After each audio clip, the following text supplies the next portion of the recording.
Weird, right? I feel like they should be able to hear us. Oh, here we go. They're all responding in the answers and questions instead of chat. Okay, awesome. We're good to go. Okay. All right, we are so excited to talk to you guys today. So let me give you a little brief history of how this came about. So Heather and I, we've been kind of scratching our heads saying, we've been doing the same thing for a long time. I wonder if there's anything new out there. So we reached out to some people, some partners that we have, some on the demand side platform and some other partners. And it turns out there's a bunch of cool stuff out there that we haven't used before. It's been out there, we've seen it, but we didn't really quite know how it worked. And so we twisted their arm behind their back to sit with us for a while and explain how it all worked. So that is what we're going to go over today. And as soon as we got done talking with George, who's our he's our rep over at the demand side platform, super nice guy. Yeah.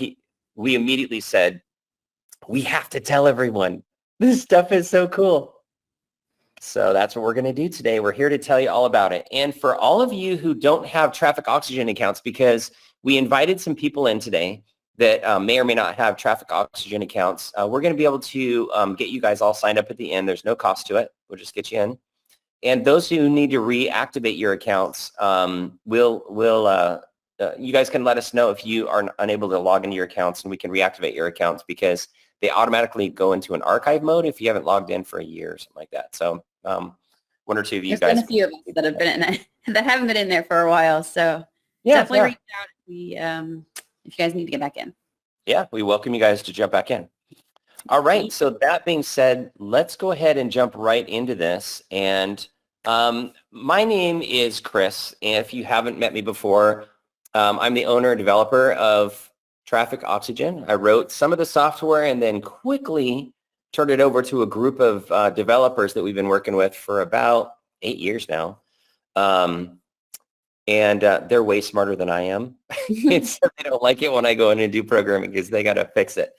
But originally, Todd and I wrote this together, and we had a lot of fun doing that. And then we also have Heather on with us today, who's been with us for many years. And Heather, why don't you just take a second and introduce yourself?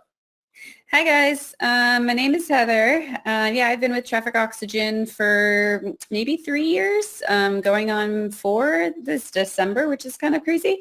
Yeah. So pretty cool.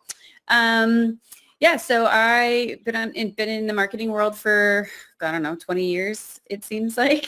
Have a little one, have a kid. I coach soccer as well, so just a little insight about me. And I know I've worked with many of you guys in the past, so very excited to kind of get, to get kind of reconnected with a bit again. All right. Thank you, Heather. So to kind of kick this off and get started, this is basically our business plan here at Traffic Oxygen. So basically we have an idea and then we test to see if it works. And if it works, then we keep doing more of it. And if it doesn't, we go back and come up with another idea. And so this is what we're going to be talking about today, which is all these ideas. We have 13 ideas to present to you today. And these are not like cast in stone, like they always work under every circumstance, that kind of thing. And so it does require some testing, and we're big proponents of small scale testing. Let's get it in here. Go ahead, Kevin. Yeah, these are definitely just good ideas to get and good refreshers for people. When me and Chris kind of connected again, these are just really good refreshers for everybody. So we were kind of just came back out of this conversation. We're like, wow, like, you kind of forget about certain things. And we haven't refreshed ourselves in a while. I mean, so it's good to get some new ideas, not necessarily just trying to figure out what best works for your client, right? You don't have to do all of these ideas at once, maybe just one or two, sprinkle it in, try something else, down the line that maybe might be more beneficial. So. Yep. And Heather and I are always open to brainstorming. So like if you have a client and you're thinking about trying a couple of different things, well, let's jump on to a Zoom meeting and let's brainstorm it and make sure that we can come up with some really good ideas to start with, because, we can help you understand maybe some different alternatives and things like that. Yep. And we can get a good strategy together. Yeah, those brainstorming sessions help out a lot with those clients, with the agents, not necessarily the client doesn't have to be on, just the agents try to see what's best, because clients don't always know what's best for them, so for us to brainstorm, kind of cherry pick ideas from each other, we'll try to come up with the best strategy for each client, because not everybody's the same. Yep, and we've done like thousands of different projects, so we can give you some insight into different projects that we've done before for different companies to give you some insight on if it's a good strategy or not and why, that kind of thing. So then we can Various present it to budget. the customer together. Yeah.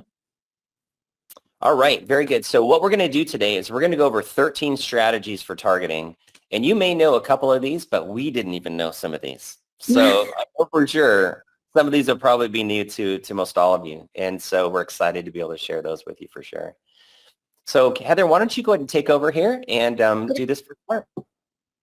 Yeah, so basically, the first one that we're going to kind of talk about is prospecting, a run of the network. This is optimizing for scale, right? Trying to optimize, trying to pick everybody that we can get to for prospecting. Basically trying to target everyone. This works really well, obviously, and this is huge in the November timeframe just right now for the political guys, right? This is massive for everybody for the political. So this is a good one for them. Something that we can also do is kind of get into if you want to just target females on this side too, right? We can get into that, or just the male side, but this is very good to target everyone. Those bulk guerrilla kind of marketing that you want to get mass information out to. We kind of used to do this for maybe some, what other industries would be good for this, Chris? Anything like general announcements, like we did something for the city of San Francisco, and they needed to get like an awareness campaign out there for, I think it was teen pregnancy, and it needed to go to everybody that was 12 and older. So it was geared towards a younger audience. And it was approved by the city and all that kind of stuff. And so we literally wanted to target everybody in this small city that we were in, kind of a thing. It wasn't San Francisco. It was like a suburb of it that we were targeting. And so that's another good reason to do that. If you're a new restaurant in town, you want to target everybody over the age of 21, that type of a thing. That can be a great branding thing. So we can use zip codes. We can limit what everybody means. It's not everybody in the whole world, but we can say, hey, we want to target everybody in this zip code, or in this, these set of zip codes, or in a city or something like that. So you could just like literally just like get the word out. You're having an open house, or maybe there's an event or something like that, maybe a state fair, something like that. Those are really good ways to do this. Oh, fair is a good idea with that one. Yeah. Mm-hmm. Cool. Okay. The next one, the allow list. So this is all throughout websites and domains. So this is, again, in apps and on all different websites so you can. This is called an allow list. So this is basically you're trying to cherry pick, or you can cherry pick what websites you want to get your brand out there. This is good for, this is really good from a real estate perspective. This is really good kind of from a restaurant world if you want to, people that you, maybe other restaurants out there, so this is really good just from a cherry picking perspective if you want to get your name out there on very specific websites. The real estate world, exactly, that's what I was just going to talk about. This is huge for the real estate. A lot of, they want to get seen on Zillow, agents, mortgage lenders, brokers, anybody of that nature. These guys want to be out here seen on these types of websites. So this is like your allow list. This is exactly who you want to be shown on. So these aren't the only ones. I think when we were talking with George, there's like thousands of inventory that you can get on to get into these allow lists, right? So just kind of think outside the box and see what websites that you guys want to get on. There's no, I don't think there's a limit to how many you can add that you want to add yourself onto. So, so those are good ones. Again, these are just kind of real estate examples. Chris, do you have any other besides real estate? Yeah, one quick thing about that. Like we were working with one real estate agency, and it was like a real estate brokerage, and they had like lots of real estate agents, and altogether they pitched in, and they were spending $10,000 a month on Zillow. And they said that it was working okay, but it was still $10,000 a month. So what we were able to do is we were able to go in there and reduce it down to $2,000 a month, and we got them on Zillow, Trulia, Realtor, and Homes all together for a fraction of the cost. And their success rate was the same as Zillow for 10,000, and so they're ecstatic to be able to reduce that, be able to have greater exposure, and to be able to get your ads up on all these locations. That's a really big difference. The one thing I did reach out to George about, and I think that we've had questions about this, is LinkedIn. Is not on the inventory list. We have to reach out, or you as an agent have to reach out to LinkedIn directly. I don't know, Chris, if you have another way of doing that through LinkedIn. So basically there's two things about LinkedIn. One of them is that we can market to people who signify certain things on LinkedIn. For instance, we buy LinkedIn data, but we can't put our ads on LinkedIn because they have their own ad network and they're trying to monopolize their own ad network so they can make as much money there as possible. Mm-hmm. And so, but what they do to supplement their income is they sell their first party data to people like us. So we can find out, like, people who say, I'm a doctor, because on LinkedIn they say, I'm a doctor, I'm a general physician, or I'm a cardiac specialist, or cardiologist, or whatever, that type of thing. Different businesses, how big the businesses are, a lot of different things that LinkedIn has information for, they can sell to us, and we can use those and show ads everywhere outside of LinkedIn. Like if they're on WebMD, we know that they're a CEO of a company that has more than $100,000 of income, $100 million of income. So we know who it is, and so we can show your ads to that person, but it's not necessarily on LinkedIn. So that's the kind of dichotomy there between. Yeah, that's a good one, because I know that we had some questions about that. So thanks for answering that one. Yep. But that's a really good one. The next one is contextual. So this is just target websites with content matching specific topics based on relevant keywords. So this is cool, right? So this is some information that we learned going into this. So contextual, in the past we've only kind of figured out to just do it from a website based, right, in just a category kind of topics, right? Category topics, political, nutrition, whatever, healthcare, moms, whatever categories you want to choose like that. But another way that we can do it that we were informed of is by doing it based on relevant keywords. So, some bigger companies or clients out there have like nomenclature, keyword mapping, if you guys have anything of that nature. Or if you have a smaller one, then that's fine. You don't have to have a large list. We can send that out and we can kind of get some different sites to put yourself on there based on keywords. So that's kind of cool. I know, Chris, you were kind of interested in that one when we learned about that one too. So these are good ways to market contextually. Again, it's based on relevant keywords. So if you have a list of keywords, we can find some websites to market yourself to, which is pretty amazing. Again, the other one is just website based. So, the other one is category based. So if you have categories, like I mentioned, healthcare, wellness, you can do them on that perspective as well. The cool one is the category, or the keyword side of it. So something to kind of think about. Yep. So we do categories and keywords. It's pretty cool. Yeah.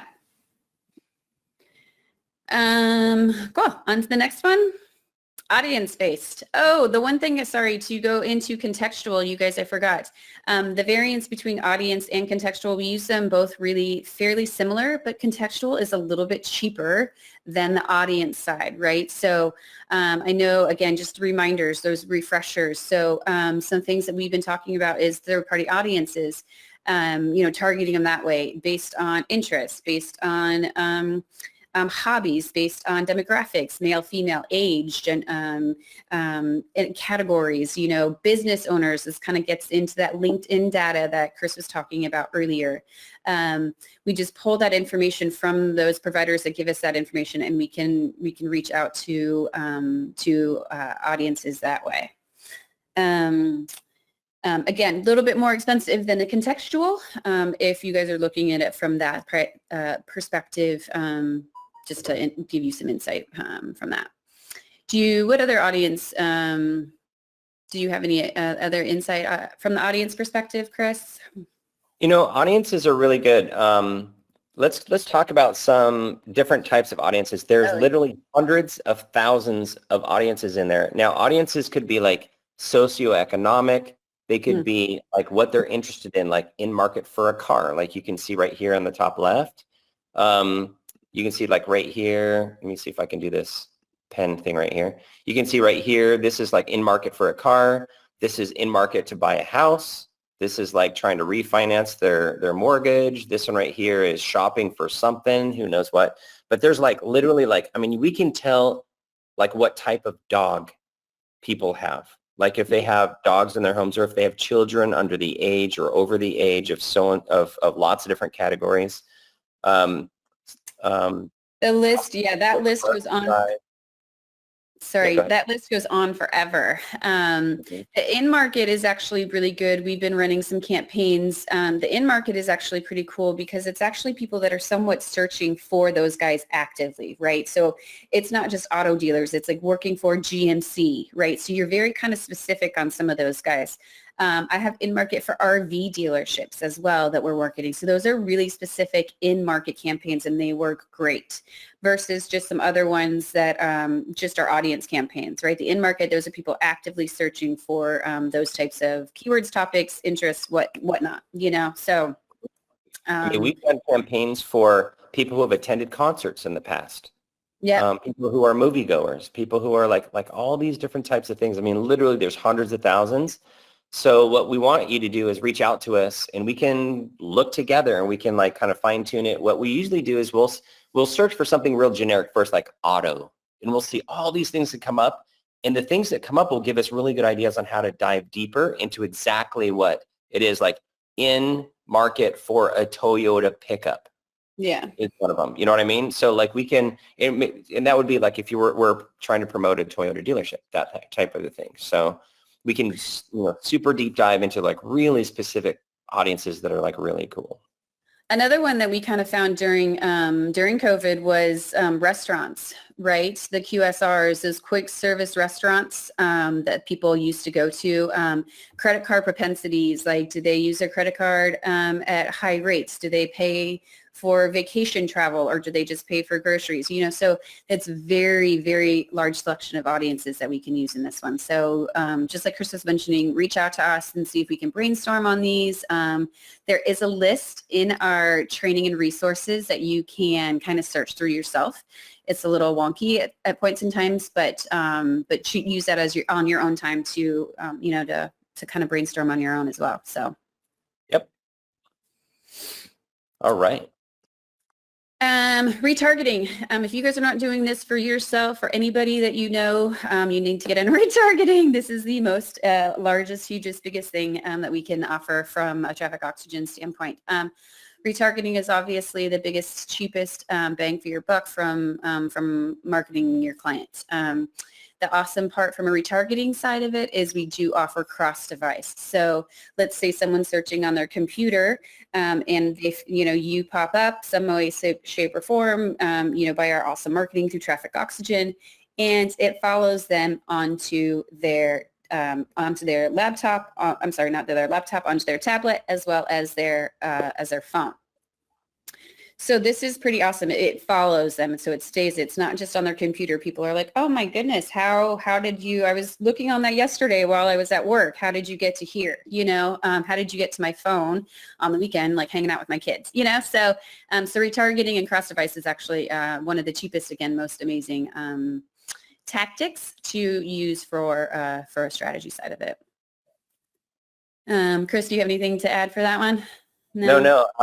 I think one thing is that we can go both ways. Like if they find us on the phone, we can go back to the computer, and it's not just their computer at home; it's their computer at work and every other computer that they use. It could be a laptop and a desktop. I mean, it's like we get everything all the way through, and it goes both directions. It goes from desktop all the way to the mobile and mobile to desktop, back and forth. Cool. Super, super exciting stuff there. Um, so the other one that we have, and I kind of forgot about mobile. I was talking with Chris, not forgot about mobile and apps, but this one I think is just amazing though, because everybody is on their phone all the time when we're not at work or what have you, but when we're out and about, apps is definitely the best thing to do. Or people watch their apps all the time, YouTubes, TikToks. So let's start showing your ads there, right? So we can target specific mobile apps to reach people while browsing on their mobile or tablet devices. I think the best way to get into, your apps and your mobile device, I guess, metrics is, we can kind of brainstorm and see which apps work the best. We can kind of figure out, which ones don't work the best. And we can kind of, again, try to trial and error type of thing. Use this with this one for a couple weeks. If we like this one, if we like the data and the results that's coming, we continue working with this one. If we don't, then we move on to something else. So, so just one of the tactics that we like to use. All right. Very good. Yeah. All right. Hyperlocal. Why don't you cover this one too? And we're going to spend a little bit of time on this one. Okay. Yep. So I really like hyperlocal. The reasons, so basically what hyperlocal is, we're geofencing, right? We're targeting niche geo-targeted audiences using real-time location data to reach them in very specific locations. So while they're at, we haven't really even brought up the CBD or the cannabis industry, right? So while they're at the cannabis dealership, let's target those guys and show them our ads. If you want to show, if you're a competitor, at the competitor's shop, let's show them our ads and get them to come over here, 10% off all week next week or what have you. So those are really great tools to use while those people are in those exact locations. The really cool thing that I've realized about hyperlocal, and this is, again, take it good for bad. Your pickup rate is a little bit lower, but you're targeting the exact people who you want, right? So if you want to throw all your money into hyperlocal, not really the best idea. You definitely want to differentiate, but you do hit those exact people who you're targeting. You just don't have a massive, massive pickup rate, maybe like you would from an audience perspective, but you still get to hit those exact people. So that's why, that's why I like the hyperlocal. Yep. So hyperlocal is good and bad. And it's fantastic for if you use it for the right reason, and it's terrible if you don't use it for the right reason. A lot of people, they mix up hyperlocal and geoconquesting. We're going to talk about that one next. Hyperlocal is just, we can target people while they're in the circle or the square, whatever we designate as where we want to show them ads. Once they leave, they become a ghost. You never see them again. And so the difference is with geoconquesting is that we target them inside the area, and then we know where they go outside of it. So we track them to other places, to home, other things like that. Hyperlocal is made just for while they're there. Now, a couple of examples of why you may want that is, for instance, like if you're in a restaurant and they're trying to promote like a new dessert or a new dish while they're looking on their phone, while they're waiting for their meal or whatever, they can be promoting that restaurant while they're there. Another thing is like we've done Super Bowls. So like we were trying to promote like an event that was happening in the parking lot at the Super Bowl. So we wanted all the people there that was at the Super Bowl to know about this event. So we were like pounding their cell phones with ads so that they would know to go to this particular location. So there's lots of reasons when you're at a dealership and you know that they're researching, say, trucks or, whatever it happens to be, you want to be on there to show them that, hey, if you're, like, for instance, if they're at a Toyota dealership and you're marketing for Ford, then you can say, before you make a buying decision, check out our new Ford F-150, something like that. So basically you put that little doubt in their mind, like, should we sign the paper right now or should we go check something out?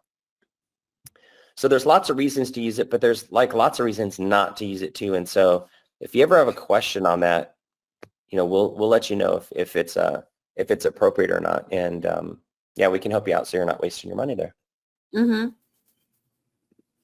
Okay. All right. And this is what it looks like. Basically, we just like target certain areas right there, and we'll only show the ads in those particular areas. So that's like a little illustration of what it looks like. Chris, I can't see any questions or anything in the chat, so I apologize if anybody is. See the questions area? Yeah, I don't know if anybody's putting any questions. I can't see them. Yeah, there's tons in there. I've been trying to answer them as fast as I can. Okay. All right, I'm going to take over and talk for a little while. Why don't you, in fact, give me 1 second, guys. I'm going to see if I can give her the access that she needs there. Yeah, because I can answer some questions. But again, the geo, so here you go, like the image here that Chris is showing here, you guys can target those exact locations, right? Those exact are. Okay, you cut out just for I made you an organizer so you can see the questions now. Oh, there we go. Okay. Here we go. All right, why don't you go ahead and take over the questions there real quick, and I will talk about location-based retargeting, or basically geo-conquesting is what we're doing. Okay. So basically, geo-conquesting is what most of all of us have been doing for the last year or two, and that's basically where we can target a particular set of locations, basically our competitors, and we can market to the people who walked into those competing stores. Whether it's restaurants that are like ours, like for instance, we did a big campaign for Outback Steakhouse, and we were targeting Texas Roadhouse, all the different like little steakhouses that are out there. And basically everyone who went to those steakhouses, we offered them a free Bloomin' Onion to bring a bunch of people in, and we gave a lot of Bloomin' Onions away. This was a nationwide campaign. And I think we basically gave away 1 million Bloomin' Onions. I don't know how many people got them. There was over about 1 million of them that were offered. So it was a lot. And so that was a very, very successful campaign to bring people into the Outback Steakhouse. And so that's one example. We do lots of dealerships. We've done personal injury lawyers by targeting the emergency rooms. We've done RV centers by targeting other RV, locations, and to bring them to, our RV location to allow them to get sold there. So lots of different reasons to use this. It's incredibly powerful, and it's something that a lot of people have not even considered or even, conceived that it even existed. And it's a little bit creepy when they first learn about it, but you have to explain to them that it's all, that we don't collect personal identifiable information. It's strictly, we just know the device and we push ads to the device, and it's all been cleared all the way up to the federal government to make sure that we're following all the policies and stuff like that, privacy policies. But basically, the way that it works is like we can track people where they go, like where they work, where they bank, if they're attending a conference somewhere. We do lots of conferences. So like if your business is targeting other businesses, let's talk about what conferences these other businesses go to, and let's target these conferences after they've gone home. Whether they've eaten at a restaurant, where they eat, all these different types of things. We track basically everybody in the United States 24/7. And we know where they go, what they do, and all that stuff. And so we can just like basically, pick a location in the past and say, who was there during this time period? And then we can market to them. So that's how we can do conferences. Very, very cool technology. It's like basically having a spy camera in your competitors' businesses and watching everybody walk in and walk out and knowing who they are. It's pretty cool. Pretty cool. Another strategy that not strategy, but a tactic that we could use for like how you use it from an event standpoint is, lists, right? Not lists, but people that you want to target later on, for the holidays, or something that you guys want to target this group of people sometime in the future. Right. So that's a great way to capture these people. And you can, I want to capture these people from this event, but I want them to pull to my event in 2 months, right? So it's not just people that competitors or anything of that, but so that's kind of a good thing too, that a previous client was wanting to use it for. You can market other or you can use that group. Hey, did you see those candles at that group? You guys want to market to them next, you know, like, so you can use that group of, if it's entrepreneurs or moms or brides, you know, there's a bunch of different clients. If it's a bridal expo, there's a bunch of different clients that you can use that one for, you know, that you can market to and repeat those guys. So, yeah. Right. All right. Very good. So that is geoconquesting right there. Now, one thing that we have for you guys, and if you could put this in, Heather, this is the definitive guide to geoconquesting and geofence marketing. Now, we talk about both types. We talk about the hypermobile and also the geoconquesting and why you would want to use both. This is a really great guide because you can share it with your customer. You can have them read it so they understand it better. It's very visual. There's lots of pictures to explain things, a lot of great pictures just in general. It's really a great discussion manual to talk about like strategies and how you want to do that. So go ahead and download this here.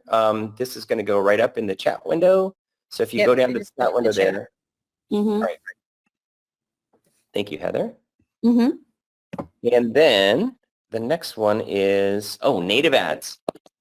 Yes. This is something that we should have been doing a long time ago.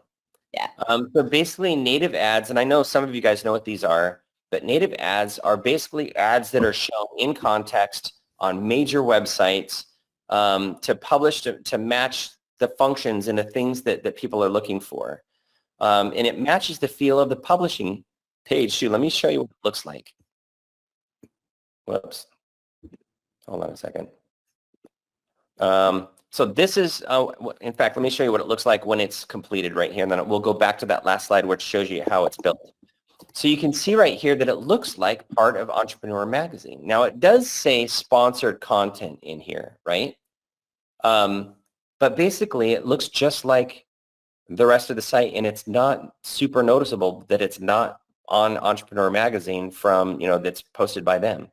So you can see that you can also get the display ads up here on the top right. You can see right up here, you see this? That's the regular display ad. So you can still get on here, but this one right here is the one we're talking about, which is you can get on there and a lot more people will click on this because it looks like they're just staying on Entrepreneur Magazine. And we can help you develop those ads to make it so it's very congruent. You can do soft sells. You can do all different kinds of stuff on here. But it's incredibly powerful, and it doesn't cost really any more than other types of ads. It's just built differently. So if you guys want to try this sometime, we can help you, build a landing page that's appropriate for this. Typically, landing pages for this are an article, and then in the article, it talks about how great a company is or how great it is, and then at the end of there, it has the information on how to contact the company, basically a link to the website and whatnot. So it's basically informing soft sell type of process, and that can be very, very powerful. That is native ads, and basically to build the ad, it's very straightforward. It's pretty simple. You have the name of the ad on there. That's the name that only we see. We have an image that we include on there, which is what you just saw, and then we have the brand. So if you want to put your brand logo on there, we can put that on there as well. And well, the brand is the name of the company, that kind of a thing. And then we have the headline, the body, and then what you don't see underneath is like the link to go to, like when they click on it. So that's the when they click on the ad, it goes to the landing page. That's right below the body there. And then what it does is it builds it out right here so that you can see exactly what it's going to look like when it hits the network. So you can make any modifications or changes before you release it. So this is something that we can do together when we're building these ads. So we would ask you to, at least provide like an image if you want to put a branding logo on there. I don't really recommend the branding logo because it kind of shows that it's more promotional in nature. But basically the image and all this stuff you can provide to us, and then we can jump on a Zoom call and we can make sure that it looks just right. If not, we have all the, we have Photoshop and everything that we can tweak things last minute to get it just right. And then we're off to the races. It's pretty straightforward and pretty cool. Yeah. Any thoughts on native ads? Heather? No, I agree to your first statement. I just wish that I've been, for myself, my own clients, kind of been running these longer or before now, basically. These work really well That's for, social options too. yeah, yeah. These work really well. I mean, I kind of, when I'm reading, right, I see them, I'm like, oh, yeah, so they're very visual. They're very upfront and in front of people's faces. So, yeah. And there's tons and tons of ad space available because it's not super well known. So there's tons of ad space available. So it's very affordable.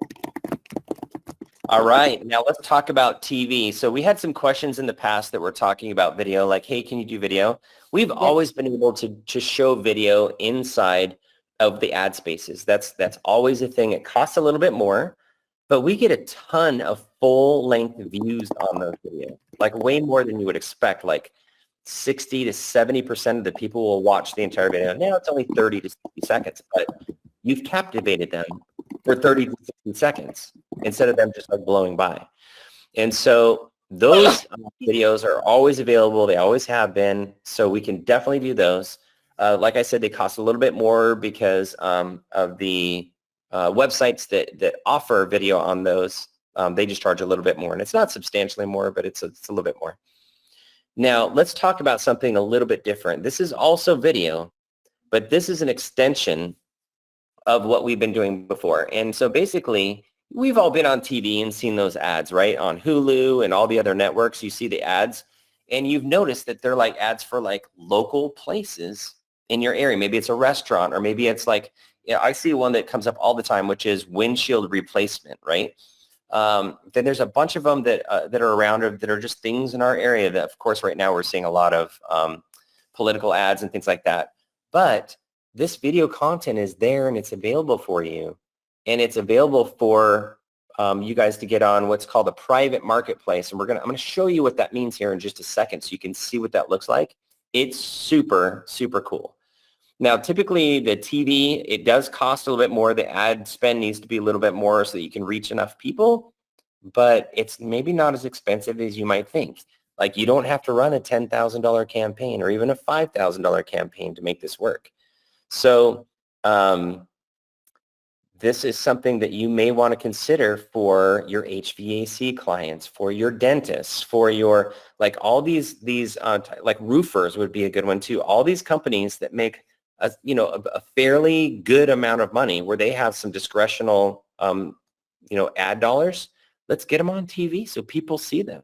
They look like $1 million when they're on TV.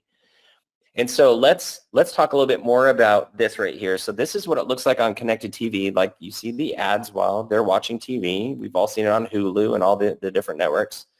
So let's show a demo here real quick. Let me jump out of the presentation. I want to discard the annotations. Okay, now let's go to, let me see if I can find the right one. All right, so let's go to this right here. So this is what we are showing as a private marketplace right here. Now, can you guys see the private marketplace right here? It's like a black and white screen. You guys see that okay? Give me a Y if you can see it. I don't want to keep going unless you can see what I'm looking at here.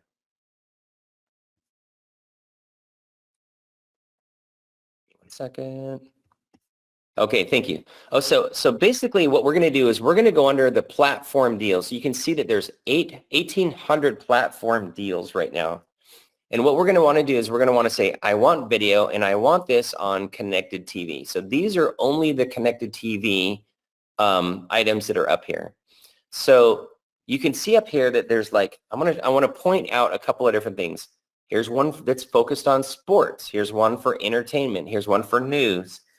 A lot of sports on here. Here's one that is geared towards female audiences. Here's one towards male audiences. Here's a bunch of political ones. And excuse me, I had a tickle. A young adults, LDA, which is, what is it called? The legal drinking age compliant. So basically, here's sports. This is for things like cannabis. Here's things, like CBD, things like alcohol, things that are legal to advertise, but should only go to certain audiences. We have a ton of LDA compliant audiences here. Here's another one right here, ages 25 to 49. Spanish, male skew, female skew. It goes on and on and on. And you can see that there's a whole bunch of them that are ready for you to go. So basically, we can pick and choose which networks that we want to be on right here. And it's super cool. So, and see this domain list right here. This is how we set up the domains on our side when you want to pick certain domains to be on. So that is a quick intro into CTV, which is basically video advertising. So let's jump back over to the presentation and get that started again. All right. Now we have a free download for you guys. This is the Connected CTV Guide, or the Connected TV Guide, the CTV Guide. So basically what this is this will give you a great overview that you can go over with your customers. You can read all about it to get more information, because there's a ton of information about connected TV. And you're going to want to have all that information. It's like buying a car, right? You want to know all about the car before you buy it, just like that. So Heather, if you could put that in the chat window. Great, you did. All right, so go ahead and download this while you have a chance. And yeah, go ahead and grab that. Now let's talk about the stepsister of connected TV, which is streaming audio. And this one is super cool too, because this is what shows up. Basically, we just, contact our listeners while they're driving home, while they're listening on the streaming radio, all that kind of stuff. And we can even have a companion banner if we choose to, because a lot of these show up on mobile devices, and there's banners that kind of go along with it at the same time. So we can get on Spotify, we can get on YouTube Music, we can get on Amazon Music, we can get on Tidal, Deezer, we can get on Apple. All of the big ones that are out there, we can get on there and we can show, and again, it's in the areas that you want to focus on. There's a couple of things that we can target, but basically we can reach all the people in a particular area to subsidize or basically back up the advertising for maybe billboards that they're doing, or maybe they're doing display advertising or paid search or things like that. This can supplement all of those types of advertising. These are pretty easy to do. And it just takes an audio file. It's pretty cool. Chris, there's one question, and I'm not sure if this is in the audio side of it, but I'm not sure if this is, I don't have an answer to this one, but from the Amazon Alexa devices, are we able to target those guys? Yes, absolutely. Amazon Alexa and Roku and all those are specific audiences for CTV that we can choose. Okay. Yep, and Hulu, and we can narrow it down to all of those. We don't necessarily recommend Hulu. It's way overpriced. It's effective for big players, but there's a ton of other options that are out there. And we're more interested in results and KPIs than we are the channels that we put it on. So that's what we look at is is it working? So, all right. So we do have a question in here from Charles who's saying, hey, I don't see connected TV in my TO dashboard view. You won't see that because it's basically run just like a standard campaign, but the ads themselves are video instead of regular ads. So that's something that we would do on our side to get that all set up, but it would look just like a regular campaign. Of course, we would name it CTV, but for all intents and purposes, it's just a standard like an audience campaign. Except that we would just use CTV as the ads that are going out. So there wouldn't be a separate type of campaign for that. Good question though, Charles. Yeah. All right, we're almost done here. We only have 2 left. So we're getting towards the end here. So we have another one right here, which is interactive and dynamic ads. So basically with Avocado and ContoBox, what you can do is you can take your assets to the next level, like it says here. And what it does is it creates different types of creatives than what people are used to seeing. And so if you guys have ever been to Amazon and you've been looking at, I don't know, like a skateboard or a pair of shoes or something like that on Amazon, and then like later that day or the next day, you see ads that look like this, you know exactly what I'm talking about. So this is Avocado. So now you can do this for your e-commerce sites, That is so just like cool. Amazon does. It looks just like it. Isn't that cool? Mm-hmm. So basically, what you can do here is you can promote yourself with individual products now that are dynamically built. So you can have the image, you can have like the little description, you can have the price and all that stuff. You can show that to them for a short period of time. Like Amazon, they only show it for a couple, like a day or two, maybe at the most. You can do the same thing, and you can put those time frames on there. All right. So that is pretty cool. And then we can also do some dynamic ads on there, some different ones. Like if you have a larger client, it usually costs about $5,000 to build these ads, but you can build them. They're all truly interactive ads where they can go in and they can click and they can do things, and it brings back dynamic information. It's very, very, very cool. But it's typically used only for larger companies and companies who have the discretionary income to do that, and that's through ContoBox. So that's an option out there in case you guys have any larger clients that want to try something like that is engaging and fun and interesting and stuff like that. It just takes the ads to a completely different level. Yeah, that's really awesome. Here's the last one right here. Actually, I think there's one more, but this is the last one that is for ads. This is a social media extension, and this is wicked cool. So we've partnered with Spaceback to be able to integrate with what we're doing right here, so that we can build these dynamic ads into the programmatic, and they look like social media. So it's basically they're taking the familiarity of the social media and they're putting it out on websites and things like that to kind of create that extension of their social media on here. And so let me show you what that looks like. So here's a couple of different ads that you can see that was created in this platform. And you can see the middle one is video right here. This one right here is basically you can see right there, it's a carousel ad. Sometimes they're called story ads, but basically it allows you to go through and like interact in a small way, just to kind of like go to the next frame, to kind of see the next thing. And it kind of tells a story as you go along. So let me show you a couple more because this is Instagram, but I'm going to stop the presentation here. I'm going to show you some other ones here because this is really cool. So basically, this is what we're looking at right here. And so this is a still image version. Here's the video version. You can see that. So it's a video and it has like the logo that comes up and it has like all kinds of stuff. It's really a great system. You can see, you can like it here.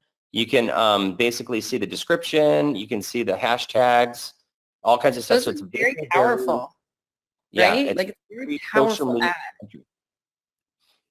Here's the carousel version that I was showing you right here. You can just kind of go back and forth here. And then there's another story one right here, which is pretty cool too, that you can go in. It tells kind of a story as it goes along. You can see there's like a little timer up here, and it'll go to the next one automatically and tell the story. And then it'll just rewind itself and start over again. You see that? Isn't that cool? Now that is Instagram. We also have Facebook. So this looks more like Facebook. You see how it's laid out a little bit differently? Has the call to action button on here. Here's a video. Shop now. Here's the carousel version of it. So you can go in here and you can interact with it. Whoops. Some questions. Do we know like CPMs on the cost of these? I know we have definitely some interest in the social side of it for some clients. So basically this is, I think it's 25% more per CPM. That's it. That's the total extra cost on these. And that's basically that 25 cents just goes to paying the ad company that creates these and houses them and creates all the functionality and stuff like that. Here's the TikTok one. Check this out. So this is what TikTok looks like, formatted in the way that TikTok is. Here's one for Pinterest. See how it has the big save button up there, which actually works? Mm-hmm. Here's one for Twitter. It's got the call to action button on there. Here's the Twitter one right here. It's got likes, comments, all that kind of stuff. And of course, LinkedIn, is here with their call to action as well. So these are like super cool, and there's like, I don't want to go too far into it because, you know, I didn't click on all of these that you can see all the different types for video and carousel and all that kind of stuff, but they all work kind of the same. So this is a super cool, this is one that Heather and I, we just like, it blew our minds. We're like, this is so amazing. So we're going to start using these a lot more too because it's not that expensive. I mean, 25 cents to show 1,000 ads, it's like nothing. Like there's no reason why we can't jump right into this because the cost is very, very minimal. Let me jump back into the presentation here. One last question, or not last question, but do you target ads on AMPS pages? Or Yes, can you can target ads on AMP pages, yes. That's what I thought too. Yep. Now, here's the last thing right here. This isn't really targeting. This is actually reporting. So we used to do a lot of this, and we haven't been doing a lot lately because we actually wrote the software to be able to track footfall traffic. But because of privacy issues a couple of years ago, it was after Facebook got destroyed in front of Congress. They took all that away because it involved some personal identifiable information that wasn't appropriate. Well, what happened is there's a company out there that basically took it upon themselves to scrub that personal identifiable information and be able to be under like extreme scrutiny from the government and all kinds of agencies and stuff. And they make it available to us in a clean version. So to do this, there's an $800 per month fee to do this plus the ad spend. The ad spend doesn't cost any more. It's just whatever we spend on ad spend. But there's an $800 fee on here for each month that you use it. So for what we like to do this for, because $800 that's pretty expensive to do this, but what we like to do is run this for 2 to 3 months. Use what we learned from the football attribution, the footfall, not the football. We're in football season, right? The footfall, when people walk into stores, when they walk into locations, and then they go to another place or they come from a place to our location. For instance, if you're a dealership and you want to see how many people are coming from other dealerships to yours, that is great information so you know how to market to them.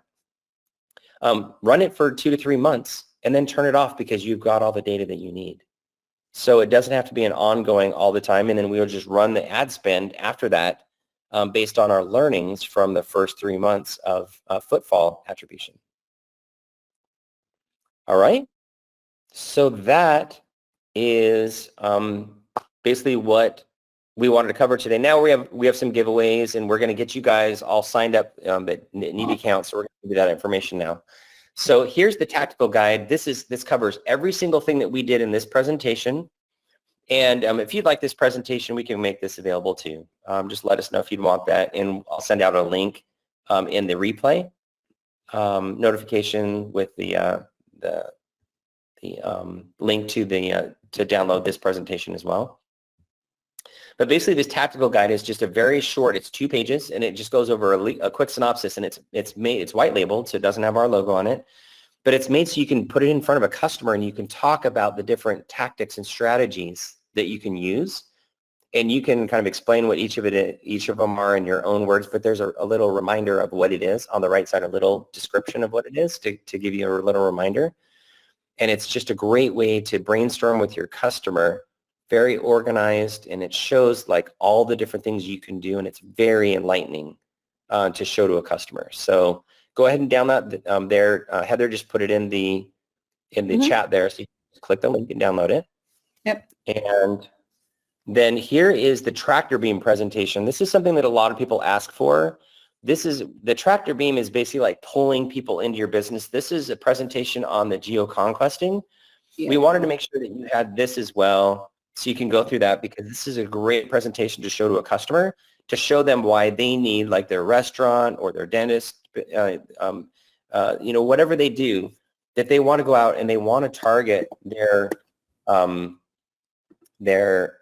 competitors and bring the competitors' business to yours. So that's the conquesting part. You want to conquest their customers. So that's that presentation. And also, if you need an account, go ahead and in the questions right now, put in your email address and your full name. That's the only 2 things we need. And this is if you need it, like if you already don't have a Traffic Oxygen account, go ahead and do that. If you need to reactivate your account, put in your first name, your email, and put reactivate afterwards, so we know that it's a reactivation and not a new account. So first name, email, and if you need to reactivate, just type reactivate afterwards, and that way we can do it the right way. So go ahead and do that there. And now we can open it up to any questions or anything you guys need. So we're going to dedicate the rest of the time here. It's before the top of the hour, but we're willing to stay as long as you guys want to. That's the end of our presentation, so if you want to jump off, it won't hurt our feelings now. You made it all. Congratulations. Your neck is Yes, we appreciate you guys staying on for that long. Yeah, for sure. I mean, we really value you guys being on here. I mean, there's nothing more important than your time, and we appreciate you spending your time with us. Yep. All right, so let's go through some of the questions here. Let's see here. Aletta will get you, you guys that put your guys' emails and stuff like that, we'll get you guys after the presentation. We'll get you guys a login to Traffic Oxygen. Yep, we'll send you guys. We'll send you an email today for confirmation. It's going to come from Chris@trafficoxygen.com or Heather@trafficoxygen, or it might come from support too. But take a look for those that we'll send you today. Some of the things one of the things that we didn't really cover here is, and one of the questions that we got is kind of the cost and pricing on just Traffic Oxygen's. What do you recommend? So just real quick, what we kind of, we have a $500, this is from just people that have, I don't know if people are in there, but we got some of these questions. So do you have a $500 monthly minimum for your clients? So any new client that you come in, that you bring in is 3-month minimum for that client. If you do $500, there is no management fee. So that includes the management fee in that, right? So that includes me kind of getting in there on a weekly basis, optimizing it, communicating with you about the best strategies, you communicating with me about your ideas and strategies as well. So that's what we do have from a monthly basis, or from a campaign account basis. That was just one of the questions that we Now, another thing too is that if you're doing just a simple retargeting, the minimum amount is $50 for just retargeting. And that's something that you need to manage on your side, and you have to keep it funded. So this is like, you have to do all this stuff, but you can do it for a much less amount if you just want to do retargeting. Great question, Jeff. Thank you for that. Are you doing anything with targeting Amazon brand registry certified brands? I don't know what you mean by Amazon brand registry certified brands. We do promote a lot of products and things like that, but we don't do them necessarily on Amazon because Amazon has their own advertising network, so that's off limits. But we do quite a bit of product promotion for sure. And that's where the audiences come in, and contextual. So that we use a lot of audiences and contextual for promoting products. David had a question about e-commerce ads are available on what networks? Avocado, that was what we were talking about. Yeah, e-commerce, they're available everywhere. I mean, on all the networks. What Avocado does is it takes the product, dynamically builds an ad, and then sticks it out on ad networks. So it goes out on all the ad networks, just like Amazon. We use all the same networks as Amazon. I think we have 36 or more ad networks now that we work with. So we've got all of those ready to go for you, but it comprises like 90% plus of all of the ad traffic that happens out there. So does Footfall go overseas? Sorry to interrupt you, Chris. Footfall does not go overseas. We've got a couple of questions. Let's talk about UK, Canada, other places. That was definitely some questions. Geoconquesting, because they feel that tracking people is a violation of their privacy, even if you don't know who they are. If you track their phones, they don't like that. So they've put the kibosh on all those. Now, what we do instead is we do contextual and we do audience targeting. So that does pretty well as well, but it's not quite the same, of course, as the geoconquesting. Same with the UK. The UK is very, very restricted. So there's nothing we can do to get past those restrictions. We can do audience and we can do contextual over there, and we can definitely do retargeting, but You can't do the geo-conquesting. You can't do the fancy stuff, unfortunately. Oh, I answered one question in Canada. I don't know. I kind of was I don't know, kind of forgot. So sorry about that. In Canada. Go ahead and tell me what your thoughts are in Canada. Oh, no, it's just a question about the geo-conquesting in Canada. Oh, gotcha. Okay. Yeah, so. All right, very good. Let's see here. Oh, let's see. E-commerce ads are available on what network? Avocado, the Amazon interactive ones. I mean, Amazon is Amazon. So if you're going to advertise with Amazon, Amazon goes out. If you're not on Amazon, Avocado does everything else. So you can do it on Shopify. You can do it on BigCommerce. You can do it on Magento. You can do it on any other e-commerce platform. You just can't do it on Amazon proper because Amazon covers Amazon proper. Good question. Another question is, this is a really good one, on the WhatsApp app. Is there any type of marketing that we could do on the WhatsApp business app for like business owners? I don't know. That's something to look into. Maybe. Yeah. I think that's considered a mobile app is WhatsApp. So if there are ads on there, it's just a mobile app, and yes, we can get on there. So yeah, just like, yeah, I mean, that makes sense, right? Mm-hmm. Mm-hmm. And Ernest actually asked a really good question that I want to cover. It says, generally speaking, how do you make your money? Well, we're independently wealthy, Heather and I, so we just do this as a hobby. Right, Heather? No? Oh, no, I'm just kidding. No, our money is big. So we have $500 campaigns. Our fees are a small percentage of those campaigns, and it's built into the ad cost. So basically, when your customer pays for ad spend, our small sliver is carved out of there, and they don't even see it. So basically, the way that it works is, for instance, if there's $500 of ad spend, we take a small portion of that, and the rest is actually spent on ad spend. But from the reporting perspective, our fees are built into the ad spend. So like if you put in $500 of ad spend, they see the reports on $500 of ad spend.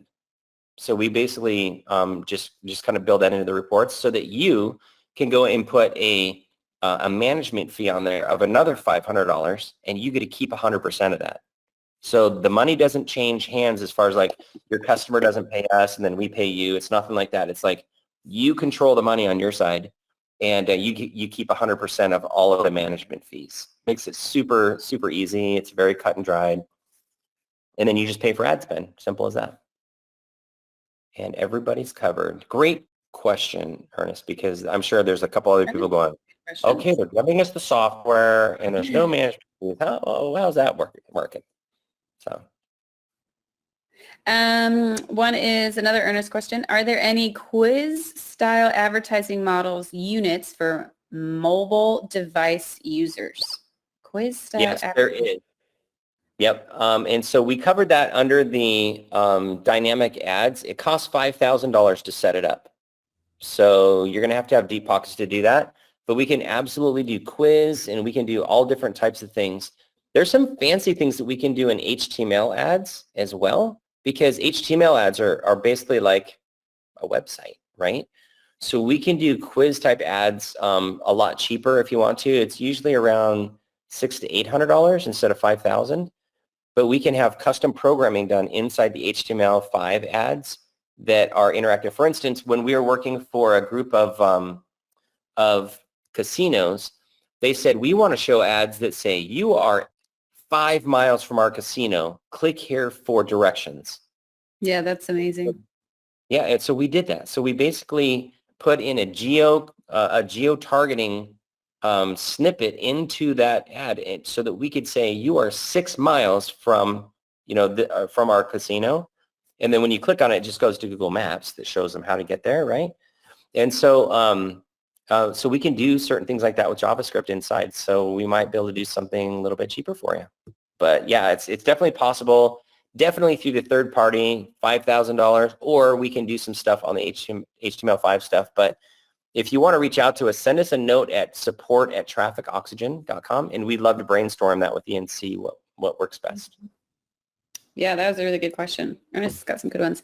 Another one, do you recommend ad creativity, say for a realtor, with allow on certain sites like Zillow? Oh, absolutely. Yeah, yeah. We work with about 100 realtors right now. And this is a very, very popular thing for them because they pay a fortune to be on Zillow. And they do it because Zillow is a fantastic site. There's a lot. I mean, when you're looking for a house, who doesn't go to Zillow, right? Or if you're looking to Right. sell your house, you're looking for comps in the area, like what are other houses selling for in my area? Everybody goes to Zillow, right? Well, they also go to Realtor and Homes and others like that. I mean, you look all over, but it's very, very popular because the ads that you get from us are actually bigger than the ones that you get from Zillow, believe it or not, and they're way cheaper. So yeah, for real estate agents and also mortgage companies, they're both very, very good to be on Zillow. Last couple ones. Jeff asked, this is actually a really good question, just from agents in general, because we talked about our fees, so like our fees to Traffic Oxygen. Should you add your fees onto that, on top of it? Absolutely, yes, Jeff. Add your fees onto it, whatever you see fit. We've had many people ask us what we recommend. I don't know, Chris, you can answer that. I don't really like to answer that. You guys can kind of... So at lower levels, I suggest doubling it. So if they do a $500 campaign, I would like my thought in general is never do anything less than $500 that you make in your pocket for any campaign. Now there's some exceptions for friends and family and things like that, but if you do anything for anybody, they should be paying you at least $500. That's my personal thing. Now you can make exceptions on your side for different circumstances. Only maybe a business is in duress and you're like, I'm going to help you out. I'm going to charge you half of my fee. I'll only charge you $250 for managing this project or whatever. But you should absolutely be marking it up. And like for instance, if they want to spend, say $1,200 or $1,500 on a campaign, you wouldn't charge them another $1,200 on top of that. Now that's probably too much. Yeah. But you'd want to bump it up to like maybe $750 or $800, something like that. So the way that it works with pay-per-click, you can kind of use this as a guide, is pay-per-click is typically 20 to 25% of the ad spend. That's the management fee with a $500 minimum. So if they spend less than a certain amount, it's still $500. Even if they spend $1 a month, it's still $500 to manage it. And then above that $500 of the ad spend, it's like 20 to 25% on top of that. So you can kind of use that as a gauge because that's what people are used to paying. Cool. Thanks. That's good insight. Let's see. There are many complaints about not real content sites pulling bot-driven impressions. I'm not sure. So that is true. And there is a massive effort to block all of those spam bot campaigns, and it's actually pretty darn effective. And we pay, one thing that we don't talk about a lot is we pay a third-party service to go out and audit all of our impressions and clicks. And one thing that you don't see on the outside, and you may see this on your traffic, like for instance, you may see 1,000 visitors come in from your ads, but then when you look on the billing side, you might only be paying for like 800 or 900 of them. And you're like, wait a second, I'm only paying for 900, but there's 1,000 that hit my site. What is that? Well, what we did is we found 1,000 of them, 100 of them that were suspected as being bots or non-human traffic. And we didn't build those for you. They were just taken off the back end. So we can't stop them from coming 100%, but what we can stop is the billing, so you're not billed for it. So really no harm done. Cool. Had some issues probably with that in the past, and that's good information. Hey, I didn't know that side. So cool. Yeah, that can was you target mobile? Important to us at the very beginning too. So we just basically locked that in, and we just pay for that. Got it.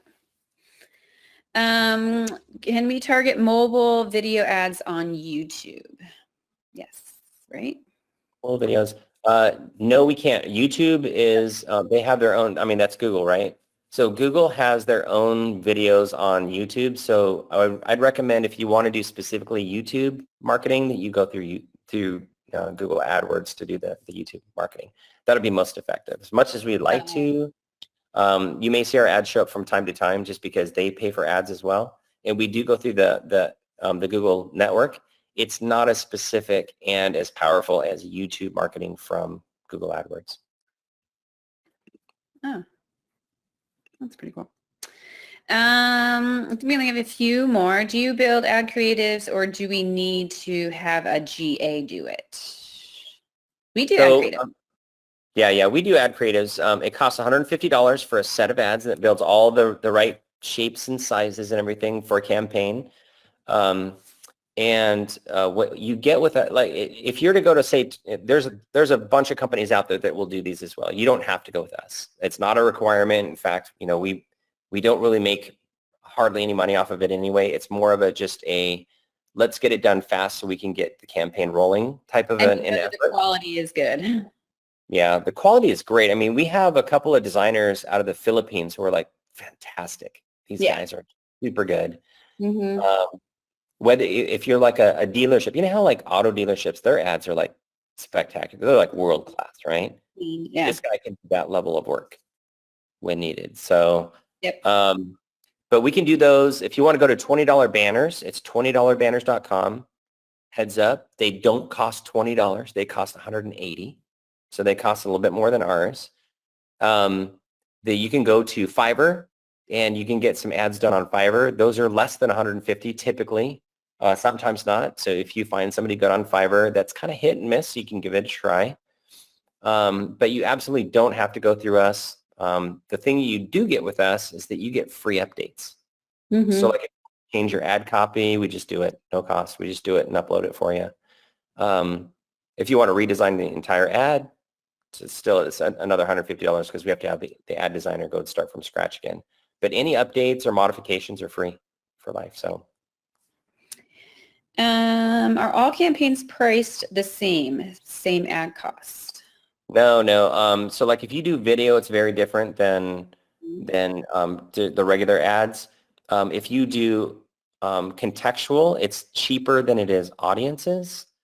So there's lots of different variables. There's hundreds of variables that can vary the ad cost. That's why it's part of the testing process. And it's also part of the optimization where you'll see the ads cost more in the first month and the second month and then the third month, and it'll keep going down until it plateaus out. But that's what Heather and I do on our side is we start a little bit higher so that we can find out what the market is in your area and your area that you're trying to target. And then what we try to do is get it cheaper and cheaper and cheaper until we start missing out on impressions and we kind of bump it up a little bit more. But we try to hit the bottom there and spend the least amount. And we also have artificial intelligence mechanisms to automate that as well on a per site basis. Very, very complicated, but very easy to set up. It's complicated from an AI perspective. So what it does is it'll go out and it'll analyze every single website that you show an ad on, and it will say, did you get a click from that website? And if after a certain number of impressions you don't get a click, it slows down. It doesn't stop it, but it slows way down impressions or on that particular website. Almost off, but not off because it wants to go out there and test it to see if you might get a click. And if so, then it'll test a little bit more. It's really incredible what it does is it goes out there on a per website basis. And on a single campaign, you may be on 1,000 websites Mm-hmm. that you get shown on. So this takes into account all 1,000 websites. So we can do all kinds of optimizations that way. But yeah, Jeff, the costs are very different on each one. So we just have to get in there and we can tell you average costs, but the actual cost will be a few cents, usually up or down from that. And that's a few cents per 1,000 impressions. Jeff's question is it best to contact us before we present to a particular client?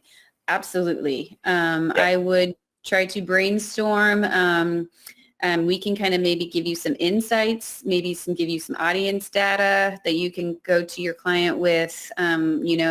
We can try to help you out as much as we can to help close that client and for you to pull it onto traffic oxygen. So any type of, even just in general, like just strategies, what other strategies that we could do? Can we just go through this list that you and I just went through, and is it beneficial for that client?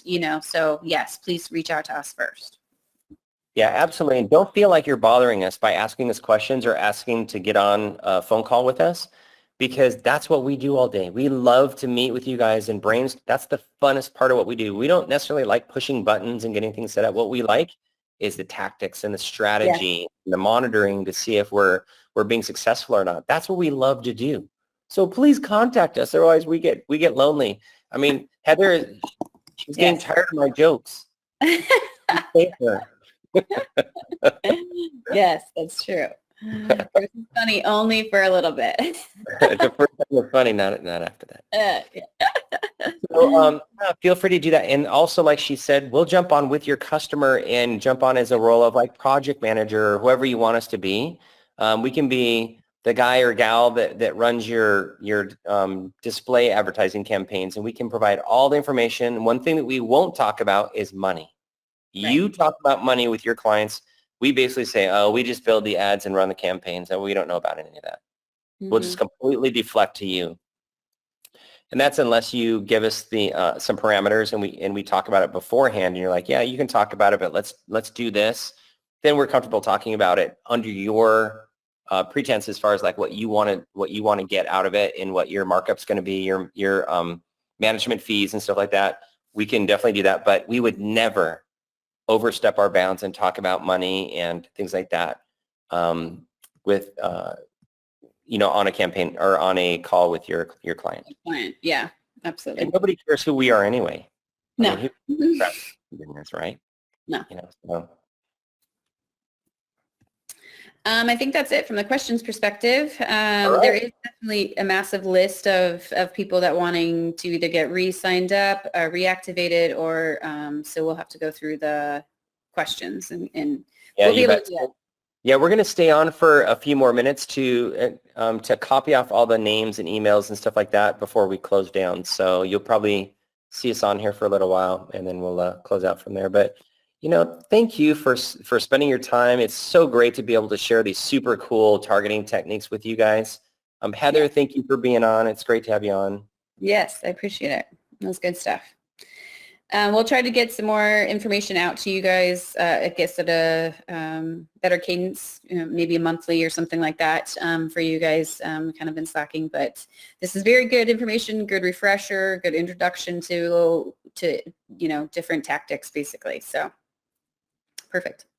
All right, very good. So thanks everyone. And we're going to go dark here and we're going to copy off all the names and emails, and then we'll see you guys on the next training. Thanks a lot.